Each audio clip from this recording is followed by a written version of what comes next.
Hi, my name is Alex and this is Under the Radar. This channel is dedicated to finding hidden gems in the VR world. I'm sure you've already heard about the newly announced Steam frame. That's cool, but I'm still focusing on the software side of things. Having a new introductory consumer headset is great, but what about the games? You can't always just rely on Half-Life Alyx and Beat Saber. On Wednesday, Square Enix released a demo for the upcoming RPG Octopath Traveler 0. The game runs on Unreal Engine 5, which means it's totally VR moddable with UEVR. And believe it or not, these HD 2D top-down games run perfectly well in VR. Here you can see my progress from the first 2 hours of the demo. This time I'll show you my exact initial setup and the settings I tinkered with. You can see my Quest 3 recording here, but I switched to my OBS desktop stream later on. I started the game flat using Virtual Desktop, and after the initial info screens about the demo and that you can transfer all progress to the full game later, I hit the main menu. Here I used Virtual Desktop's Virtual Keyboard to Alt-Tab out, starting UEVR as an admin, and then hit Inject.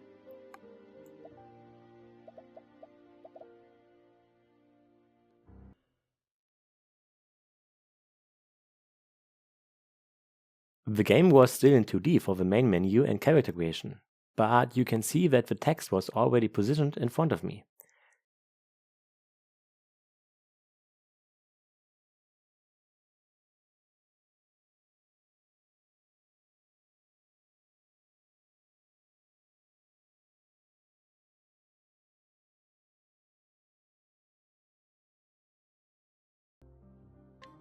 As with all my characters, I named my guy Alex and picked his favorite food, which was fish, and they called salmon. How creative.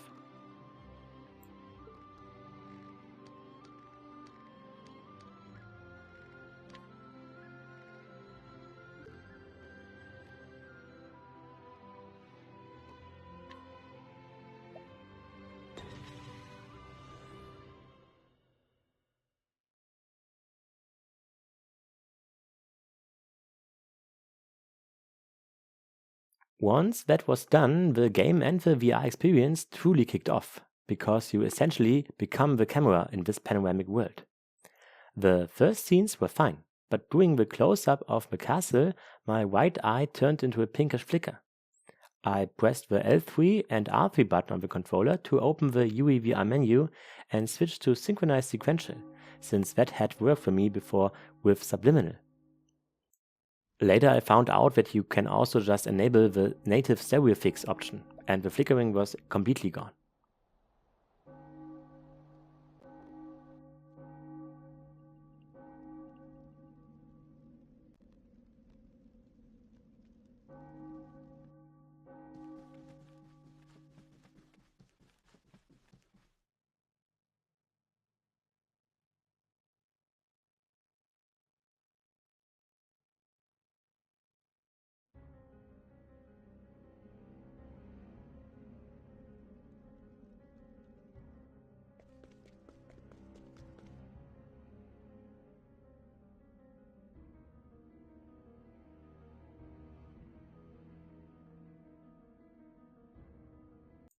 After the castle cutscene, my hero woke up in his miniature home. What I disliked was the distance to the characters. In UEVR, you can tweak the camera settings to your liking, so I zoomed in. You're finally awake. Did you have a bad dream?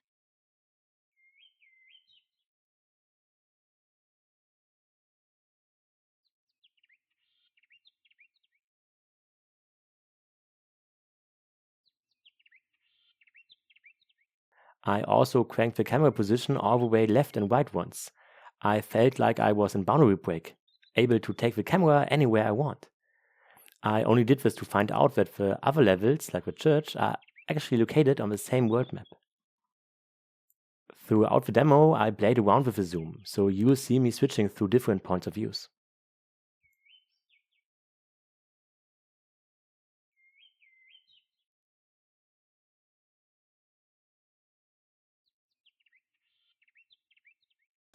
Exiting your parents' home, you are greeted with a flight over your hometown, and you hear the awesome town theme for the first time.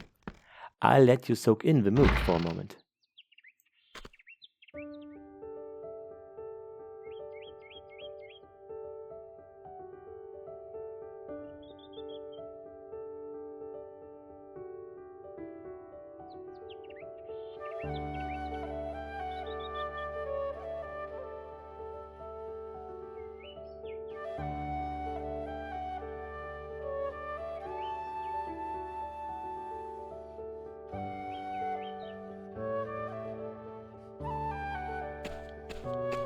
It would be a shame if something happened to this lovely town, right? There you are. You haven't missed a day of training ever since you were little. One thing you will notice at the start is that there's some blur at the edges of the game. The 2D version uses this blurriness to create more depth in the scene. For VR, it's a bit too much, but I found the option to disable this filter completely, giving me an optimal view of the town. It's under the Advanced Options, Console, and there set the depth of field to 0. And now all your surroundings become crystal clear. Of course, the game is set to a fixed frontal perspective, so turning your head around shows that the sprites are only modeled one-sided. I was playing seated with an Xbox controller, so I didn't turn around often. With the world zoomed in and not blurry, this truly becomes a miniature wonderland. The HUD itself was also very readable. Sometimes the text bubbles aren't perfectly aligned with the speaking character, but the small animations and voiced lines are clearly distinguishable.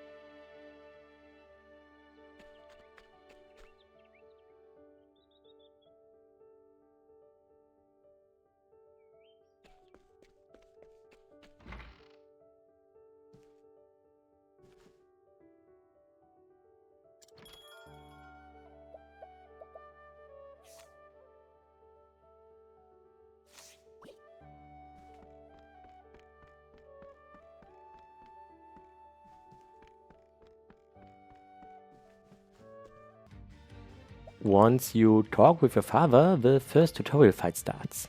Here the camera was very far off, so I zoomed in all the way and saved this position. I don't know if it's possible to create a UEVR profile to place the camera differently depending on the game state, like having it fully zoomed in during combat and then stepping back when traversing the map by foot. I am no UEVR expert, so I left the zoomed out perspective for the most of the encounters. In the demo, you are doing more reading and walking than fighting, which will probably change later in the full game. The demo covers the first 3 hours, so it starts with setting up the lore. Very good. Now you're a full-fledged member of the Watch. That's that.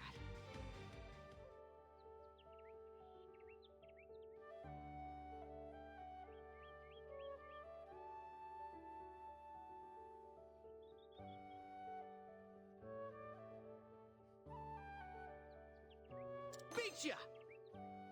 I was easily able to get on my first mission to talk to the local carpenter, learning about the upcoming festivities and getting my first fetch quest to obtain an azure flamestone from a nearby cave. The walk towards the cave was a bit glitchy since I could see through the cave, but inside the very short dungeon the atmosphere shifts into a darker tone.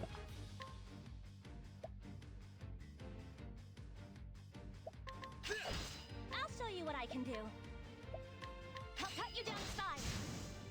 What I can do. All in a good day's work.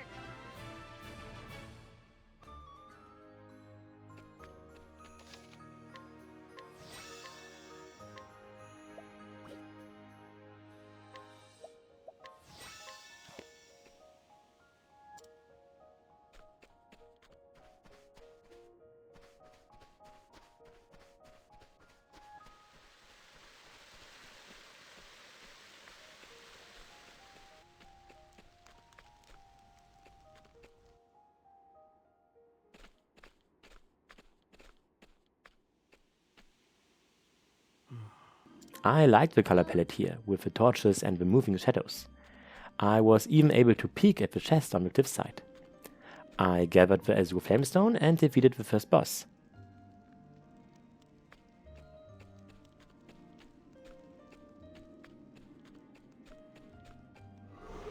Come on! Gotcha!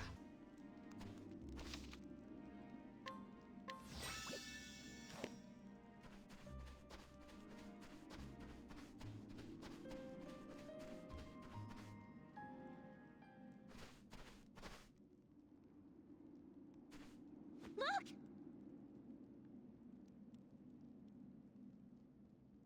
There they are! Azure Flamestones! All right! We'll just take a little piece and... Get back!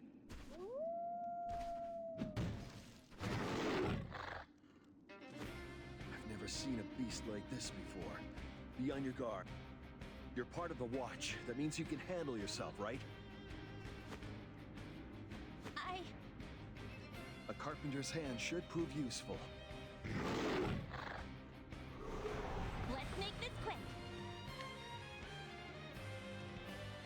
Here I zoomed in all the way again because I knew it would be a longer fight than the normal random encounters.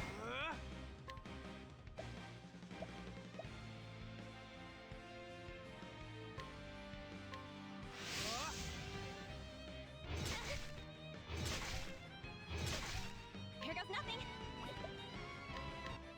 I'll stand strong. It's our turn.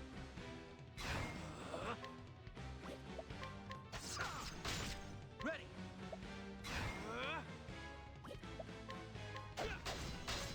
Here goes nothing. I'll cut you down to size. Let's do this.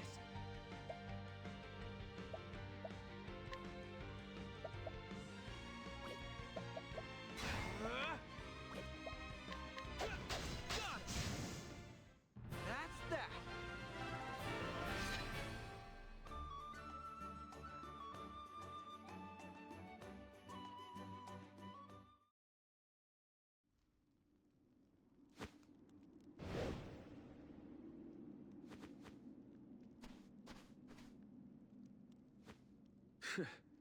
I doubt that fiend will ever bother humans again after that. After heading back to town and handing over the flamestone, the festivities were about to start, but not before strolling through the town at night.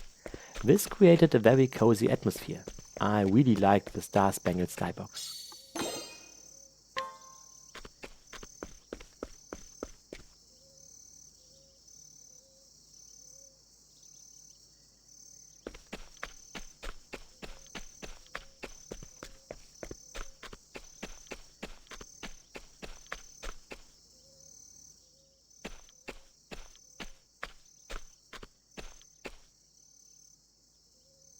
Oh, you're still awake. I couldn't sleep either.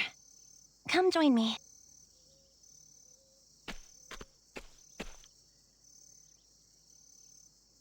We stood like this and looked out at the town a long time ago. Remember? I was wondering, are you going to take over the watch?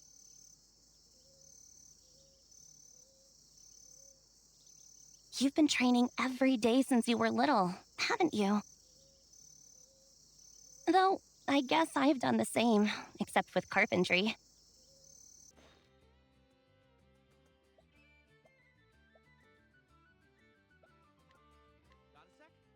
During the festivities, I tried to steal some fruit from a grandma, which had a 98% success rate, but I still failed.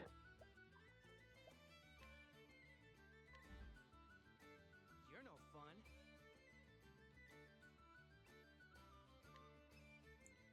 Speaking of 98%, nearly all of my viewers are not subscribed to my channel. So if you like my videos about lesser known VR experience, please leave a like or sub to boost the YouTube algorithm. Thank you! At the end, I switched back to my Quest 3 footage to show you my performance. The game was running steady at 90 frames per second the entire time. The latency you see seems quite high, but that was my fault because I was playing on my bed on the other side of my apartment. In a not so fast-paced game like this, it's also never noticeable. I saved the game file and let the townfolk enjoy the festivities for now. It was already very late after seeing all the Steam Frame reviews, but I can definitely see myself finishing the whole game this way later on. I read that in the full version you can upgrade your town with up to 500 houses and your crew with 30 team members. And this upgrade system definitely tickles my Zoicoden nerve. Oh, and by the way, the first games, Octopath Traveler 1 and 2, are also playable this way and have a runs perfectly rating on the UEVR Discord.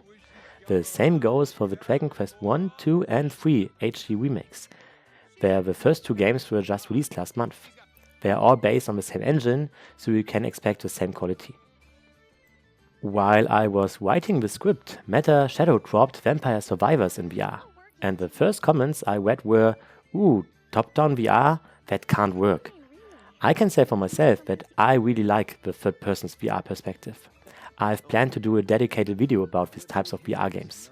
It doesn't always have to be a first-person shooter. VR as a medium covers a wide spectrum. I'm sure VR has more to offer than just one perspective. For example, have you seen my Balatro VR mod? Anyway, thank you for watching, and as always, no matter how many paths you travel, safe travels.